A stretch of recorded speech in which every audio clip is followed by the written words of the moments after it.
Welcome everyone to our second Ordinary Pastor interview. Too often the only examples that we get to hear from are people in big churches in big cities. And so we want to share the experiences of people in smaller churches, in more rural places. We're never holding anyone up here as an expert, but we hope to give a bit of wisdom for real life from our time together. Just a few quick notices before we begin. Firstly, on Saturday, the 28th of September, we have our next conference in the Highlands. We'll be meeting at Culloden and Balloch Baptist Church. Dan Strange is going to be speaking. If you want to find out more information, you can go to theruralproject.org/conference.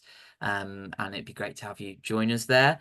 Our next one of these Zoom calls is on Wednesday, November the 13th from 12 to 1 p.m. You can sign up for that at theruralproject.org/Zoom. And if you're watching the recording, it is worth being here in person because as well as the interview, we actually spend time praying together. And so we'd love you to join us. And do also keep an eye on the website. We've got new blog posts, book reviews, things like that going on up there all the time. So we have Jim with us today. Jim is from Ingleton Evangelical Church. Jim, do you want to tell us about Ingleton and the community it serves? Yeah, sure. Thank you for saying at the start that you're not interviewing experts, actually. Don't feel like, but it's really, thank you for asking the opportunity to share a little bit about Ingleton and the ministry here. So Ingleton is in north of England. It's on the edge of the Yorkshire Dales, right on the border between North Yorkshire, Cumbria and Lancashire, if that means anything to anyone. So yeah, quite rural. The town, well, it's not a town, it's a village of about 1,700 at the last census, I think. It's predominantly white UK born. I think about 98% of the people who live here were born in the UK. It's got a few other villages dotted around as well, but we're quite away from the nearest town. We're a good 30, 40 minutes away from anywhere with a population of more than about 2,000 people, really. But there are other villages dotted around. So yeah, it's quite working class on the most part, but I think over the last few years, especially, it's accelerated during and since COVID. People retiring to the area, and also people moving to the area to work from home if they can do that. It's quite a picturesque place. It's right on the edge of the national park. House prices aren't ridiculous, so it's quite attractive in that sense as well. Yeah, that's cool. And do people from the church, what percentage would live in the village itself, and what would be coming in from elsewhere? And that's kind of an impossible question, but yeah, I've never really worked that out. I think it's probably only about 25% of people live in the village itself, and others live within generally a 20-minute traveling distance, something like that. Some are a little bit further and travel a bit further to get to us, but yeah, there's lots of little villages and hamlets around about. Yeah. So, and we serve quite a wide area because of that. Yeah, that's cool. Yeah. And so what led you to become pastor at Ingleton? Well, I grew up in the north of England, in a small town in the north of England. So I grew up in West Cumbria, actually, which isn't that far away from here. It's about an hour and a half, 2 hours away by car. That sounds a long way to some people. It doesn't seem far up here necessarily. So I grew up in a small church, small town, and always felt a pull back to the north of England. So university was in Wales, in Aberystwyth, again, a small place. So I've only ever really known small places. I've never lived in a big city. But I felt a real pull into ministry even while I was a student. I didn't go straight into ministry after university. I moved back to my hometown, worked for Job Centre Plus actually for a few years, and was a member of my local church. But preaching locally, eventually through family links, I got an invite to Ingleton to preach once or twice. And then when they discovered I was going to train for ministry, which was when I was about 28, and they said, would you come to us when you finish your training? So I said yes, after prayer and asking a few people if they thought it was a good idea. So yeah, I very much wanted to return to the north, and very much wanted to be involved in ministry in smaller places that aren't typically perhaps where people who have graduated and done ministry training would go. I know that's hopefully changing a little bit, but that was always the pull for me. Yeah. Right. So, And I can see from your jumper you were at West, were you? I was. It's not called West anymore. I know it isn't, no, but I was there when it was West as well. When Right. were you Yes. there? Yeah. I was there between trying to remember now, 2007 and 2010. Cool. Yeah. Yeah. And I won't let any of the Crosslands people see this, but like all the best pastors clearly going to West when yeah. it was still called West, obviously. And Oh, yeah, yeah. I've just taken to calling it Brintirion because nobody actually can keep up Everybody with down the there name calls it that changes, anyway. can So yeah. they? No, that's great. And yeah, that's fantastic. And what are some of the particular joys of pastoring Ingleton Evangelical? It's a real joy to be in a church that I would say that the church at Ingleton is, ever since I've been here, and before I was pastor, I would visit as well. A very kind of warm, welcome kind of church, very much a family feel. It's not a tiny church. There's about 40 odd members, congregation of 70, sometimes a bit more. But it still maintains that really family feel, um, which is lovely. There's the joys as well of close relationships, um, both with people in the church, but also you get to know people in the village the longer you're here. I've been here, my wife and I, for 14 years. Um, I think one of the joys I've had is a very supportive eldership in my time here. That's been wonderful to have. It's not a given in every situation, I know, but it has been here. That's been great. That's been wonderful. Um, it's a beautiful setting as well to live in. It's a lovely part of the world. So really enjoy living here and being in the north in a rural place. Yeah, it's great, and you build relationships. It takes time, slow, Mm. but they tend to stick, I think, Mm. which is great. Yeah, Mm. bit of joy. Yeah, That's great. And challenges that go with that? What have been the biggest challenges you found? yeah. I mean, you probably guess what some of them might be. It can be quite isolating. You can feel. I've just said about close relationships locally. That's good, but you can feel a long way from other churches, from other pastors, from other situations. It's perhaps, if you don't work at it, quite easy to become a bit of a one-man band and not have those networks that you need, I think. So that can be really challenging. You don't, well, I don't here have another pastor on my doorstep in a similar church who I can just meet up for a tea or coffee with whenever I feel like it. You're going to have to plan a journey to do that. So that's a challenge, quite a big one, which I think quite a few people would probably face. I think one of the other challenges I've found over 14 years is because it's a fairly fixed and small population, you can find yourself almost trying to evangelize the same people over and over and over again. And that can feel quite hard, and if you're not careful, quite discouraging. Mm. Um, Interestingly, in our time here, you tend to make connection at first most quickly with people who are fellow incomers who've just moved and are looking for connection, who are looking for friendships, who don't know anyone. But there aren't very many of those. And when we first came, we picked those people up very quickly. But then over the years, it's been more a slow, steady, ongoing relationship with people who've lived here a lot longer. But that can feel slow, and that can feel quite hard going at times. Other challenges. Sorry, I'm just looking at my notes. I noted a few things down. You can find sometimes, or we found here, especially early on, it was quite a challenge. I came into a church that had been founded, well, now 50 years ago in the early 70s, and they'd had one pastor for 30 years. And then I arrived. So that was very challenging. And that's not necessarily going to be the case in every rural church, I know. But that was quite challenging. It was good because the church was stable, but it was also quite challenging because I was different. I was going to be whoever I was. And I don't know whether it's more so in a rural area than an urban area, but some views were quite entrenched on this is the way we do things and always have and always will kind of thing. Now there's real benefits to a stability to church. There really is. But it was also quite challenging to work through that, especially in the early years. That was hard going at times. Yeah. Yeah. and trying to take people with you with any changes. Sometimes you didn't even know you were making changes. You were just doing what I thought was normal, but it wasn't for them. So yeah, that can be quite challenging.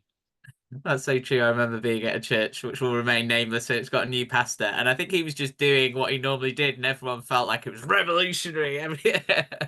Yeah, yeah. Just be patient with people, though. I think if I had 14 years experience, I might have done it differently to what I did 14 years ago, but I Yeah. didn't. So, but I think you're going to ask me later about advice for new pastors. I'm not sure I have any great wisdom, but yeah, take your time. Yeah. Yeah. That's great. And there's a question that Rob's just put in the chat. Feels very YouTube, doesn't it? And it says, would love Jim to expand on his experience of a supportive eldership in a rural setting. What does that look like? Which is really helpful. Yeah. How does that look? What does it look like for you elders to be supportive? And is there anything you do as an eldership that kind of fosters that, or is it just the joy of having the right people in the church? Yeah, I think it's partly the joy of having the right people. So when I arrived, there were two other elders, Mhm. both older than I was, which was great. Both local men embedded in the community, which was great. One of them is now retired as an elder. He's still a member with us. He's a local sheep farmer, retired sheep farmer now. And the other, a joiner, grew up locally, inherited the family business from his dad. Both former Methodists, both come out of Methodism, which was most of the church when they first started 50 years ago. So just to have those two guys alongside me who really knew the church, knew the community, knew the way things worked, could see things that I just could not see in church life, was really helpful. Um, Supportive in that they were with me and they helped me. They would also tell me when they thought maybe that wasn't the best way to approach that, Jim, but very kindly, Mhm. gently, helpfully.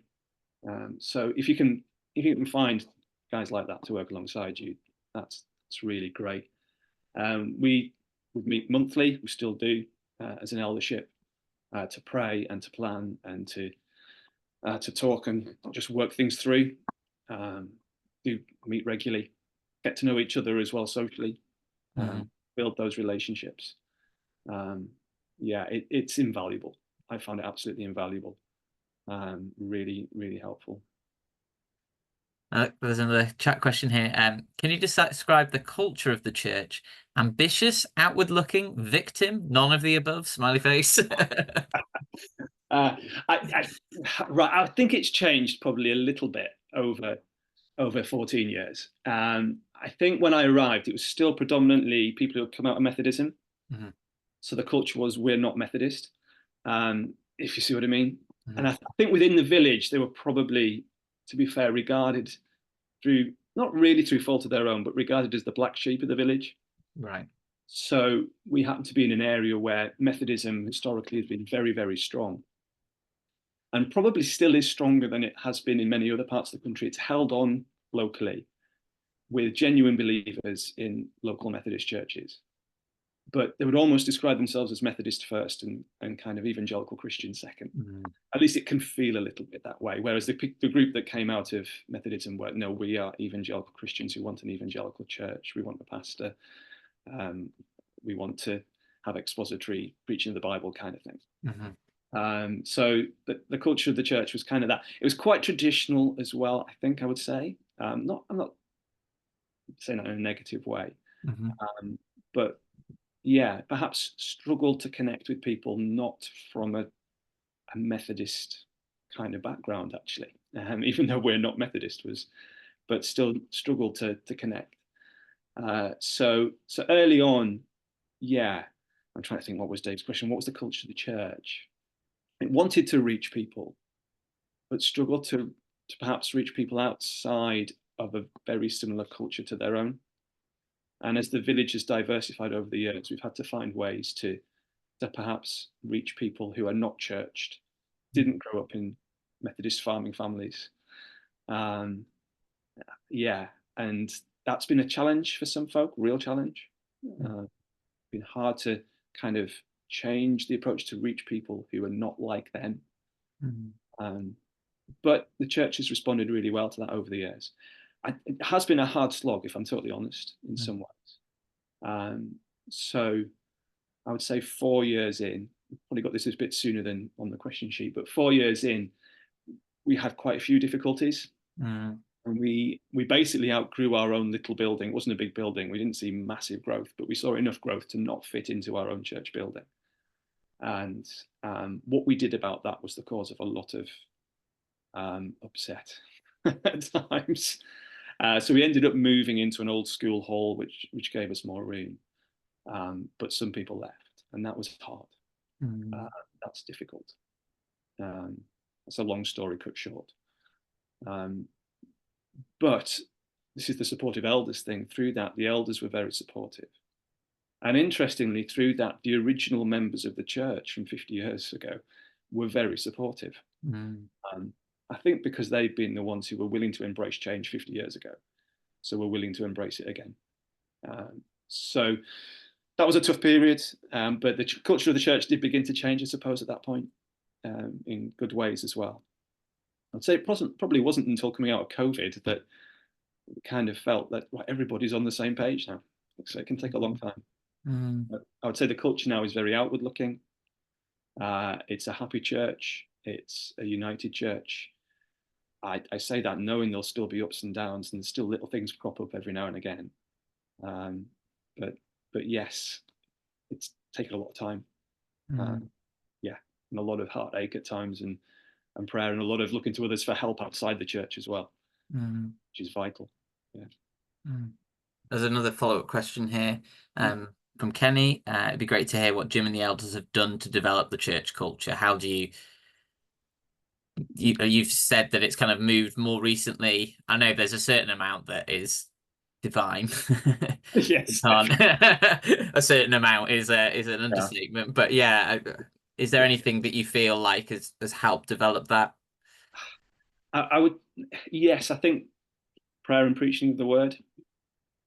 Stick at it, keep going. I tried to have a policy since I've been here of don't change anything until you've taught on it first, and talk to people. We set up home groups when I first came. We didn't have those at first. I think that produced a culture change. It'd been perhaps a model more of the congregation, the church sit and listen, and the preacher does all the talking, and weren't necessarily used to talking about their faith with one another, let alone anyone else. So we worked hard to try and change that through home groups initially, and then through things like Christianity Explored. When we run Christianity Explored or Hope Explored, I always try and invite a few members of the congregation, members of the church to come, even if they're not bringing anyone with them, just so that they're sat in on it and can see what's happening and how to answer questions. And I'll ask them to offer their answers at points and their experience. I think that's helped just to change the culture. Yeah, the preaching and teaching and the pastoral talks you have with people. It's a bit different, I suppose, to maybe in a city church or a student church where you can set up training programs and have lots of people come to a training program. I'm not sure that works quite so well in a rural setting. It's more ad hoc. It takes more time. It's perhaps more relational. And as elders, we've worked hard to try and do that. Yeah, I don't know if that helps, but that's the approach we've kind of taken, and lots of patience again. You can't force it, and lots of prayer. I think the culture changed most perhaps when through COVID, it changed a lot, actually, to be fair. And that's when I felt most helpless to do anything to change it. So part of it is divine, pray. Yeah. That's really great. Thanks, Jim. In a recent, I was looking at, I kind of write down prayer points when we do prayer times. And at one point you said that a quarter of your Sunday congregation are under 12. I don't know if that's still true. But how does that shape the life of your church? How are you looking to serve a church with so many children? Yeah, is that still true, first of all? Yeah, it's probably still true. It's around about right, yes. So it's very noisy. Yeah, we meet in an old school hall that's very echoey and has no soundproofing of any kind or soundboard, so it's an absolute racket. But it's great. We're grappling with it, to be honest, and how to manage it because it's very new. So in all the history of the church, there's never been more than a handful of young children at any one time until the last 3 or 4 years. So I think began to start when we had a young family ourselves. We've got 3 young kids. I was 6, 8, and 9. I'll tell you what was really great. A young couple joined us who we knew. They just got married. They could have gone to, they were choosing between 2 churches, a big town church and us out in the sticks. And they decided to come to us. And then it kind of just began to snowball a bit from there, really. We had a trainee pastor come with his wife and child, and they had another child. And a crowd did begin to attract a crowd in that way. God used that to bring others in. So we have provision for creche, for Key Stage 1, for Key Stage 2 on a Sunday morning. It's a bit of a stretch, to be honest, to cover that and to help those who are teaching to equip them to do it. I'm not sure how well we've done that, but we've tried to find the material we need. My apologies, that was my phone ringing. I have to return. I've disappeared off screen. Oh, we can see you. Back again. There we are. Sorry. Somebody from the church ringing me. Yeah, where was I? Yeah, I would say we struggle a little bit actually to cover it. So we're looking to appoint a children and families worker from September next year. So we're in the process of well, initially networking to try and find someone. We may well end up putting an advert in the press. If you know of anyone who's might want to come to a little rural place like Ingleton and work locally, that would be great. So yeah, if you've got any wisdom on that, that'd be great. I'm not sure I know all the answers to that question.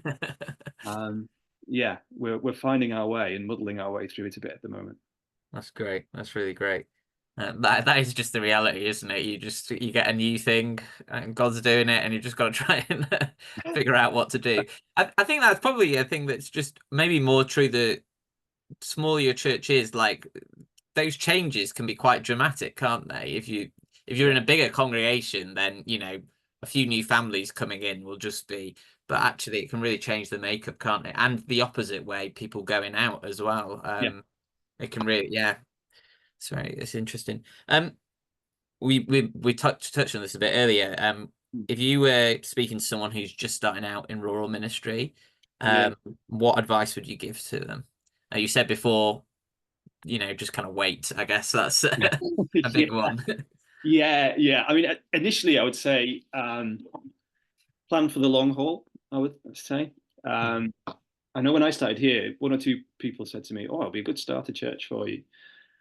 Please don't go in with that view. Go in with a view that the Lord's going to keep you there, even if He does move you on, and He may do call you somewhere else. Of course, He may fairly soon, but it's going to take time. I'm sure that's true anywhere, but perhaps particularly in a rural setting, it might be true.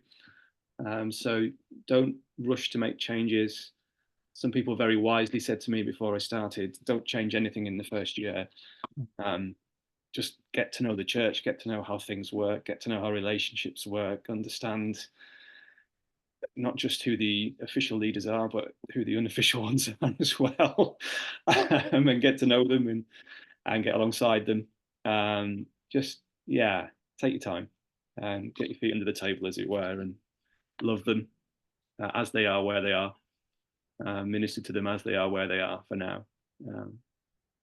You probably may well want there to be some changes. Teach on them first. Don't change things and then try and explain why you've changed them. I think over the years I've increasingly tried to teach in such a way that the congregation then think, "Oh, we want to do that," and almost as if they're coming up with the ideas rather than you. That really helps because they have ownership of it as well, rather than I'm just going to take you there and you're coming with me, kicking and screaming. As much help them to drive it as well. I think that's, if you can do that, great, and pray for God to help you do that. Take the long view. I think the fact is that things move more slowly in rural areas, patterns are more entrenched. That can be a very good thing. It can be a stabilizing thing. So embrace it where it is. But you may have to also move some things along. Again, we've touched on this, but invest in your elders. Invest in that relationship with them and that working with them. You're going to need them. if you've got elders, that is. If you haven't, try and identify some quickly. I know in a rural church that's not always going to be easy to do. One of the things I did here was try and invest in some of the younger Christians very early. So I just think that's a great thing to do anyway, regardless of where you are. If you've got one or two younger Christians in your church, invest in them, spend time with them. We used to run, and we'll be starting again shortly. It stopped over COVID to pick up again, but we used to run a kind of late teens, early 20s group on a Sunday night once a month, which included some of our own who were of that age, as well as others from local Methodist churches, mostly. And that was incredibly worthwhile to do. Really trying to help them grow spiritually, doing some training with them. It's not quite like a student ministry; it's a bit different, but if you can draw together a little group like that, I think it will really help. One of those who was actually in a Methodist church at the time is the couple I said earlier who got married and decided to come to us. He's now a deacon, will probably be an elder before long. So it's really worth investing in any younger people you can find too. That's great. That's really helpful. How do you engage with the community in Ingleton?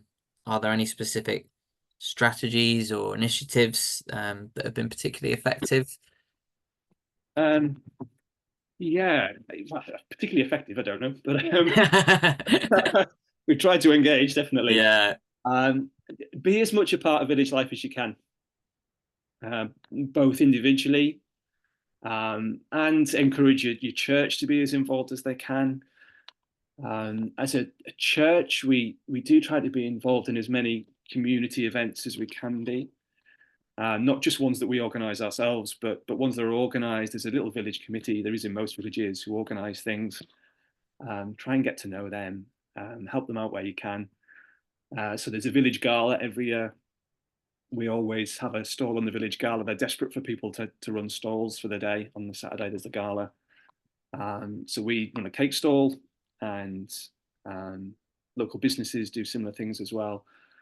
And we've made it a policy, for example, all the takings we give back to the local parish community. They don't stipulate that they want you to do that, but we think, yeah, we'll do that. So that it helps foster good relations with the village, because inevitably there's a certain offence to the gospel when you share it.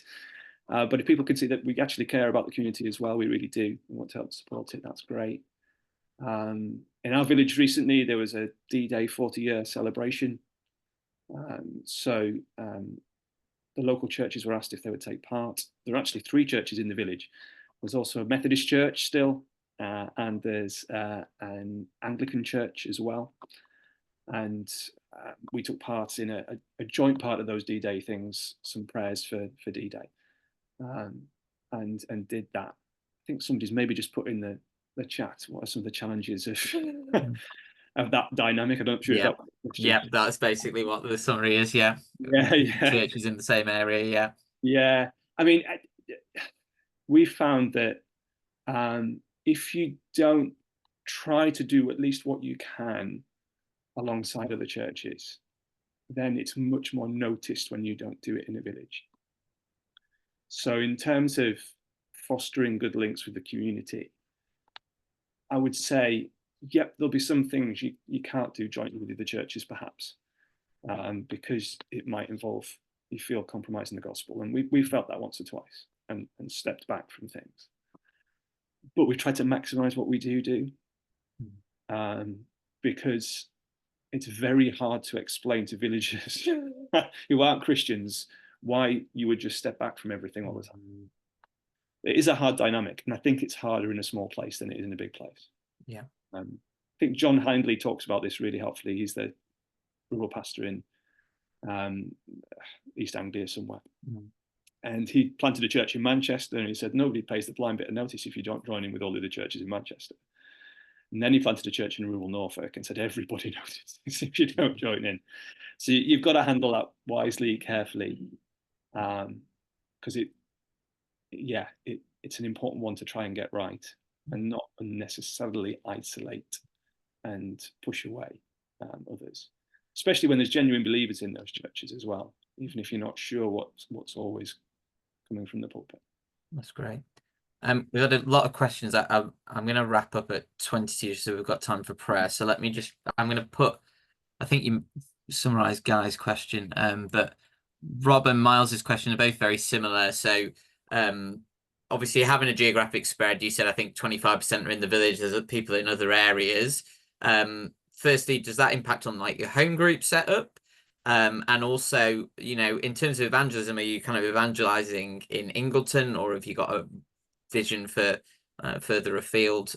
It's okay to say no, but yeah, how does that impact things? Home group wise, I think was part of that, wasn't it? Yeah. So yeah, I've always thought it'd be great to organise the home groups along geographical lines. The fact is we don't.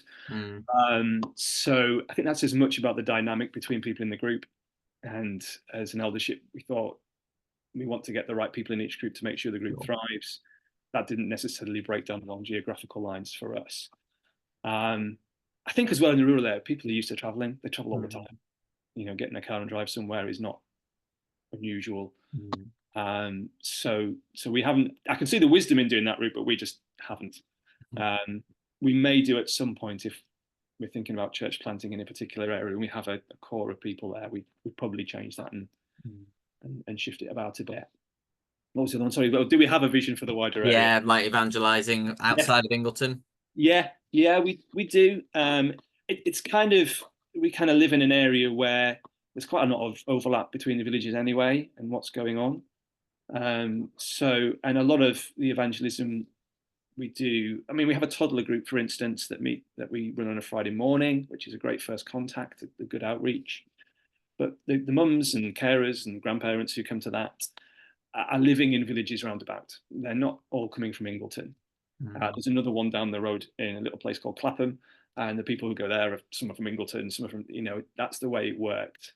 So in one sense, it doesn't feel like you have to deliberately go and evangelize in another village in order to start reaching folks, because people go between 3 or 4 villages locally for all sorts of things. We are aware as a church that we're growing, and the question of how big we should grow before we plant is on our minds at the moment. So we are thinking about where would we plant if we did. That is on our minds. We've got no definite plans at the moment, but I should think they're not that far down the line to do something like that. Yeah. That's great. That's really encouraging. And I think we'll wrap up now, Jim. But before we do, as we go to prayer, it'd be lovely for us all to be able to pray for Ingleton. So any prayer requests you can give us that we can pray for you? Yeah, please pray for conversions.